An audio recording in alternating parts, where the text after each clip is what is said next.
When Jean-Baptiste Bernadotte was elected as successor to the Swedish throne in 1810, Sweden had adopted a new constitution 1 year previously. In 1809, the absolute monarchy had been replaced by a constitutional monarchy designed on the model of the French thinker Montesquieu, with a division of powers. The king would share power with representatives of the people. The problem was that the instrument of government was vaguely worded. It could be interpreted in different ways, and when Bernadotte ascended the throne, he chose to interpret it in a way that favored him. Although his power was not absolute, he pursued a highly personal policy. It was a far cry from democracy. The peasantry were represented in the Diet, it is true, but in practice it was only a wealthy minority of Swedes who had any influence on the development of the country. At the local political level, there was a development that separated the church from the running of the parishes. Members of the parish councils were appointed by election, even though the suffrage was limited, and each council was headed by an elected chairman, and not, as before, by the parish priest. The parish council was made responsible for health care and later also for poor relief. The greatest obstacle was not the power of the king, but that of the Diet, a hopelessly antiquated institution. For hundreds of years it had been divided into 4 estates: the nobles, the clergy, the burghers and the peasants, who sent representatives to Stockholm, where each estate had its own place of assembly. Many Swedes did not belong to any of these 4 estates and therefore had no say in anything. This led to decades of dispute about how the country should be governed. The problem was not solved until 1866, when the old Diet of the estates was abolished and replaced by a bicameral parliament, which would last until the 1970s. Democracy, however, was still a long way away, since many injustices remained. To be elected to the first chamber, you had to be a man aged over 35 and rich.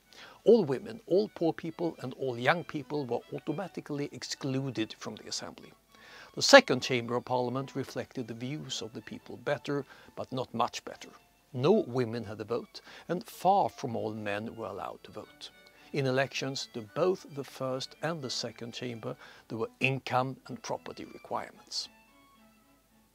The modern Swedish political system and its political parties emerged in opposition to all this. They were helped along by social movements, the temperance movement, the labor movement and the free churches that spread over the country and taught people how to work through associations. The liberals, who had done what they could to modernize the country in the 19th century, had not formed a proper party, but towards the end of the century things went quickly. The Social Democrats organized in 1889, the Liberals in 1900, the Conservatives a few years later. The introduction of democracy was high on the agenda for both Liberals and Social Democrats, but resistance to this remained strong for a long time. The more Liberals and Social Democrats who rose above the income and property limits, the stronger grew the opposition. And in 1909, a conservative government under Arvid Lindman felt compelled to introduce general suffrage for men in elections to the second chamber. It was not until 1921 that the first parliamentary election was held, where both men and women were able to vote. For a long time, the kings of the House of Bernadotte felt threatened by this development. Karl XIV Johan had personal memories of the French Revolution and did not want to lose his head in the way that Louis XVI had done.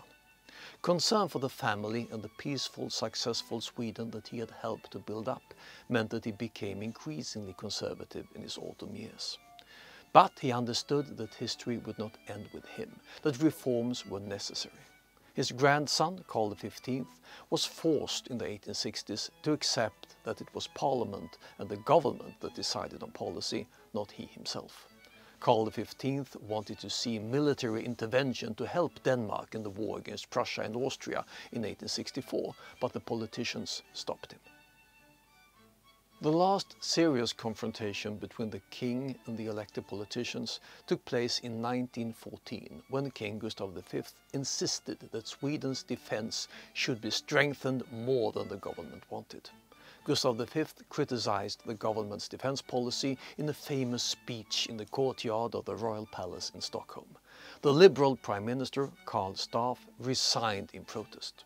This crisis showed that the king still wanted to pursue a policy of his own, but it was the last time anything of this kind happened.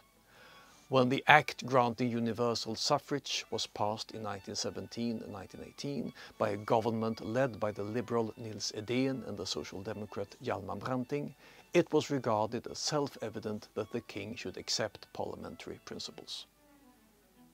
Sweden had thus become a parliamentary democracy.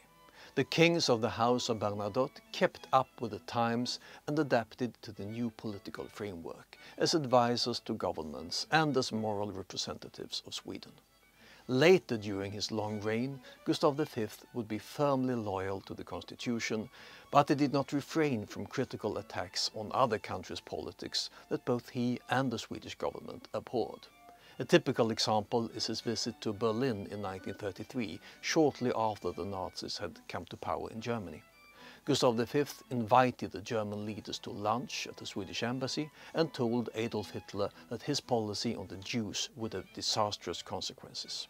The Chancellor ought to proceed with more consideration. Hitler was furious and slammed his fist on the table. Later he complained that the Scandinavian kings had the bad habit of living to be so old. In 1974, during Olof Palme's time as Prime Minister, Sweden adopted a new constitution, according to which the king has no political power. On the other hand, he has plenty of other duties as head of state.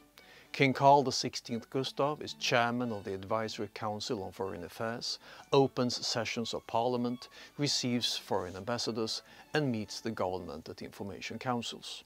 But above all, for more than 4 decades he has played a central role as the chief symbolic representative of the Swedish nation, both internally and externally.